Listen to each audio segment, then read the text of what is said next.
Apat ang arestado kaugnay sa pagkamatay ng isang binatilyo sa Florida Blanca, Pampanga. Pinagbabato umano ng mga suspect ang motorsiklong minamaneho ng 15 anyos na biktima kaya bumangga sa gate at tumumba. Saksi si CJ Turida ng GMA Regional TV. Sa kuhang ito ng CCTV sa Barangay Calantas, Florida Blanca, Pampanga, makikita ang ilang lalaking nakatambay sa gilid ng kalsada.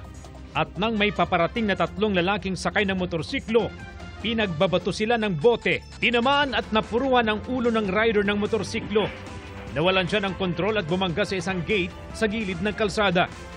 Ang karahasang yan, nangyari noong October 23. Nagkahamunan sila through online na makikita sila sa isang lugar doon sa Barangay Calantas sa Florida Blanca. Nung nakita na ng mga suspect yung mga victim na padating, nakasakay on board sila ng isang motorcycle, pinagbabato nila ng bote.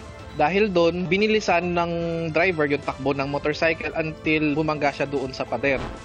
Dinala sa ospital ang rider pero hindi na umabot ng buhay. Naka-confine naman sa ospital ang dalawang angkas.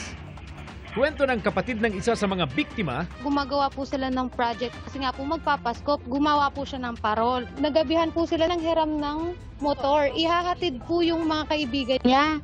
Sa ikinasang follow-up operation ng pulisya, nahuli ang pangunahing suspect sa krimen, gayon din ang tatlo pa niyang kasama. Sinisikap ng GMA Regional TV na makuhanan sila ng pahayag. Para sa GMA Integrated News, CJ Turida ng GMA Regional TV, ang inyong saksi.